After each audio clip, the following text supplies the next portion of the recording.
Hey guys, Wyatt Claypool here. Well, it's official. John Rustad has resigned as the BC Conservative Party leader, and the new interim leader is BC Conservative MLA Trevor Halford. I do want to cut in a second to the video of Rustad resigning and Trevor Halford giving a little bit of a speech, but I want to answer a question I know is going to be on the minds of a lot of British Columbians. Does this all mean that the BC Conservative Party is going to be conservative again? I will answer that by just saying no. No, they're not going to become conservative just because John is gone. Now, full disclosure, I do work for the OneBC Party caucus, where I only make $25,000 a year upon my own request because it's not about the money. I actually happen to care about conservative principles, and the BC Conservative Party is not conservative. Why do you think it took this long to actually get rid of John Rustad as a conservative leader if the caucus actually cared so much about principle? There was so many red flags leading up to the point where John Rustad was taken out, and it points to the fact that John Rustad is a symptom of a problem. He was not the actual problem. The only reason they got rid of John Rustad is because the donations started drying up. There were so many people belittling anyone challenging John as leader prior to this point because why are you whining? Stop dissenting. Just unify. We need to beat the NDP. Who cares what John's doing? We're going to win this one. And then quarter after quarter the donations kept going down, and then they decided that maybe he is too liberal for the party. But they didn't decide he was too liberal. They just said that people have lost confidence in you, John, because the people who are likely going to run for the leadership of the party are more liberal than John Rustad. John Rustad was no conservative, and they are going to be more to the left of John Rustad because they don't want to touch anything about reconciliation. They don't want to repeal DRIPA. They really don't want to talk about SOGI or anything socially conservative. They just want to talk about ER closures and crime. That is it because they're not conservative people. They get uncomfortable talking about conservative topics, things that are controversial. But anyways, I will now be jumping over to the tape of John Rustad resigning, and then also Trevor Halford giving his opening speech as the official interim leader of the party. As you will know from yesterday, there was a big kerfuffle over if John was actually gone or Trevor was the new leader because there was this like internal fight. The party board was trying to get rid of John, which technically they actually didn't have the authority to do because at the rigged AGM back in March, John Rustad and his lackeys basically installed a friendly board and passed a new constitution that gave him dictatorial powers. Ironically enough, John was then taken out partially by the board that he ended up hacking the AGM for, but that's a complete, non story if you're one of the people who just wants to pretend that John was the problem. Not all the people who were helping him rig stuff and steal money from their own donors. It was just John, guys. By the way, if you want to join the OneBC Party, I will be putting the link in the description below and pinning the link at the top of the comments. Also, the donation link and the OneBC Party caucus documentary that we made, the Making a Killing documentary that goes over the Kamloops grave hoax, as well as the reconciliation industry's hold over the province of British Columbia. But here, let's get to John Rustad's resignation today. This is being clipped by Trending Politics. Hopefully, you'll be able to hear the clip. All good? Very good? Yes. Okay. First of all, thanks for coming together on short notice. Obviously, it's been a very interesting session, a very interesting end of the session. So I'm just going to start off with the obvious here this morning, that I am announcing that I'm stepping down as the leader of the Conservative Party of British Columbia.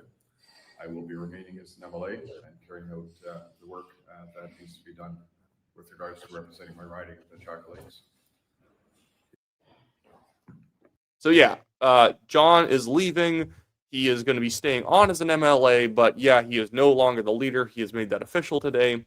But now let's jump down to a gaggle of the BC Conservative MLAs clapping for Trevor Halford, and then we need to talk a little bit about Trevor Halford. Is he the interim leader? And it technically doesn't matter. Sure, that's what people will tell you on surface level politics. At the same time, if you pick Trevor Halford to try and signal the party has changed, it's a very weird pick. He is not more conservative than John Rustad. He's in fact more liberal than John Rustad.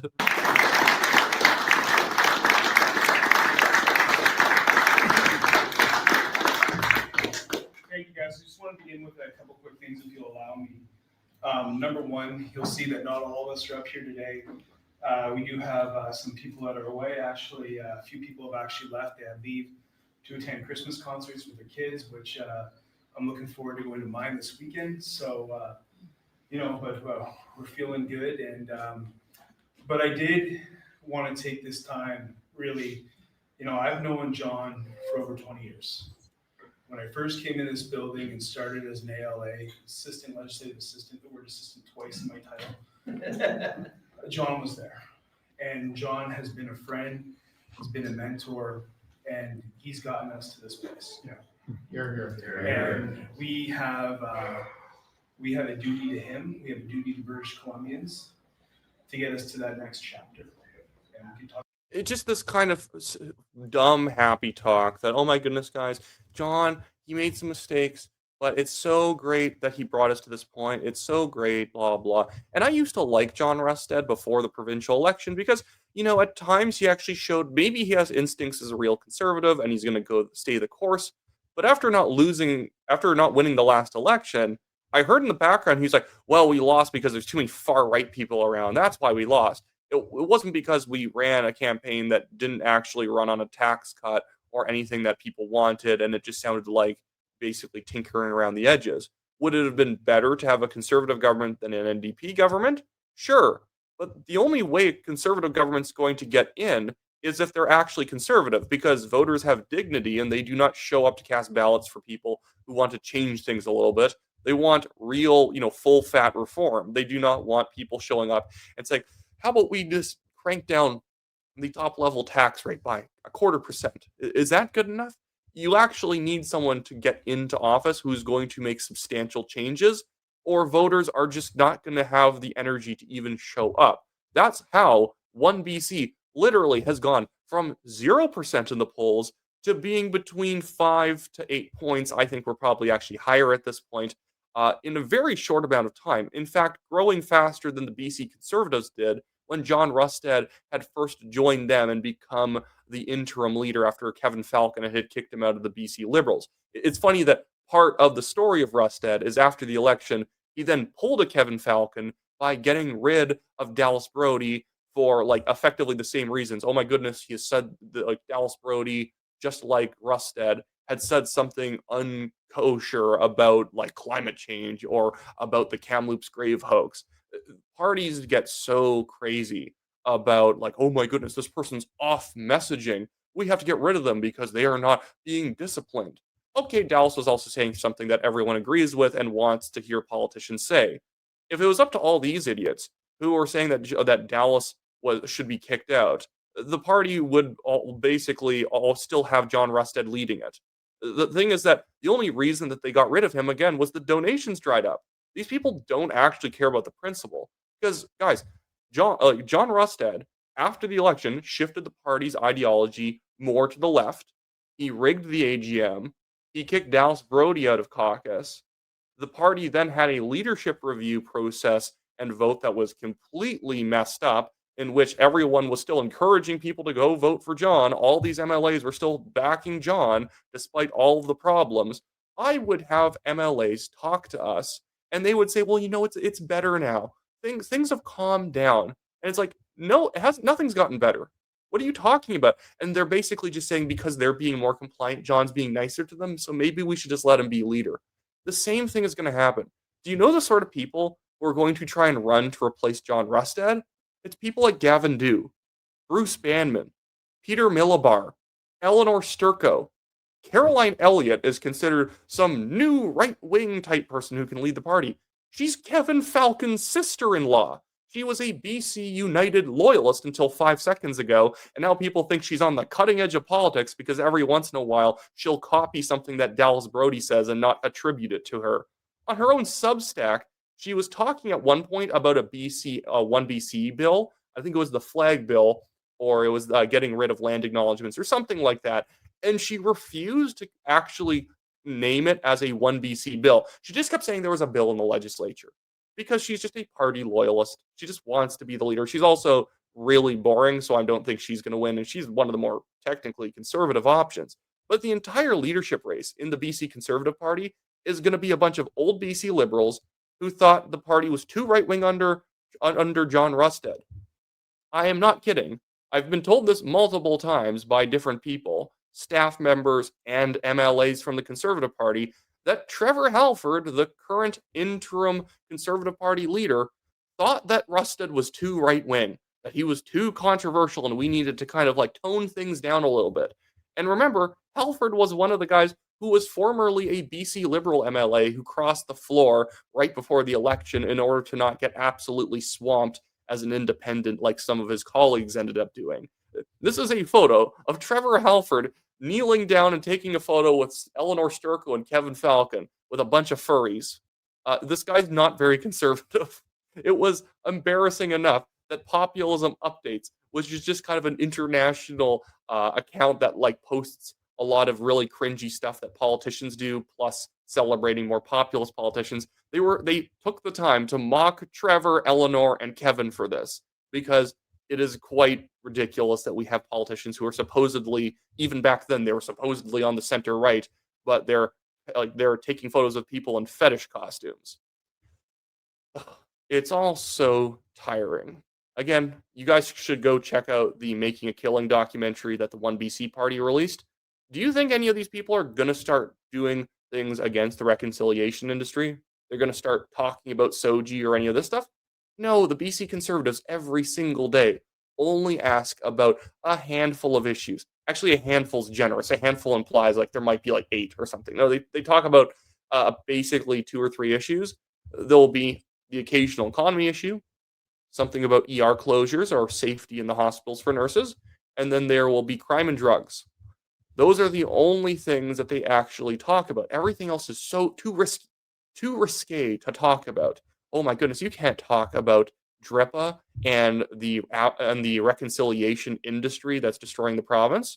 You can't talk about the grave hoax that's caused tens of millions to hundreds of millions of dollars get transferred to corrupt band councils who won't even excavate the graves that they took the money in the first place to do. These people will not talk about that because they're not conservative. Peter Millibar and all these people were attacking Dallas Brody when she got kicked out of the BC Conservative Party as a racist. All of these people did that. None of them sent out a message saying your guys are wrong, even if they stayed in the party. None of them ended up saying, no, you're wrong about Dallas. She's not racist. None of them said anything about the OneBC event at the University of Victoria being attacked by a bunch of left-wing agitators where one guy tried to throw punches at one of our OneBC volunteers and another one was pelting him, or it might have been the same guy, pelting our chief of staff who is legally blind with a bunch of orange smoke flares. Like the thing is, none of them said anything about that. None of them have said anything about a documentary. They are just keeping to themselves, hoping that people are stupid enough to come back and start donating to them simply because they have swapped the leader out. Again, all this is just about the donations. The party was having to lay off staff because they're so bankrupt. Guys, even if the Conservative Party was bringing in triple the donations, they would still be bankrupt pretty much. They blew tons of money at the election and were in deep debt. Yeah, they have a per vote subsidy, but based on how the drunken sailors who run the executive team spend money, they don't have a lot of it on hand, even if they had double the donations. They are literally renting. I think it's on Water Street or something like that. They have a BC Conservative Party office that they pay thousands of dollars to rent per month. They have like people on massive salaries on party side giving out big bonuses to their executive team on donor money. The donors who paid good money to show up to the AGM and then they rigged the vote. Think of how many retired couples paid thousands of dollars to show up, buy a $300 ticket, get a plane ticket, some of them coming from remote areas where the travel costs a lot, getting a hotel room for 2 or 3 nights, and then the whole thing is just rigged because they basically made sure to only have a certain amount of more populist, principled conservative members, and the rest of it was stacked with loyalists or literally guys they bust in just to vote for whatever John wanted. That happened. And none of the MLAs called it out publicly, other than Dallas Brody, Tara Armstrong, the OneBC House leader, as well as independent MLA Jordan Keeley. They were the only ones to say anything. All these people aren't going to revisit the AGM. They don't care. It was all John's. Everything's just John's fault. You guys, don't worry. It's all John's fault. No, it wasn't. There are a lot of people who were contributing to this. Again, why do you think none of them were wanting to get rid of him after they got rid of Dallas? They kicked her out and called her a racist. They were all fine with that because it just depends on what works for them. If they feel like they can get away with it, then it's okay. If they can no longer get away with it, then they'll throw somebody under the bus. Oh my goodness. But yeah, the leadership race is going to shape up to basically be a BC Liberal inauguration once again. There are rumors there might be some more conservative people who want to run. Even then, actually, there's some background in a few of them that I know of. They're the ones who installed a bunch of the executive team that currently led to all these problems. And they're going to come back and save the party. The A team's going to save the party. All the people with the letter A at the start of their names who are the architects of this big failure that we're currently living through. But anyways, that should be it for me today, guys. Remember, if you're in British Columbia and you like what the OneBC Party has been doing, check out the links in the description below and pinned at the top of the comments, and go watch the Making a Killing documentary. It's absolutely fantastic, and it is a very, very well done takedown of the entire reconciliation industry, including the Kamloops grave hoax.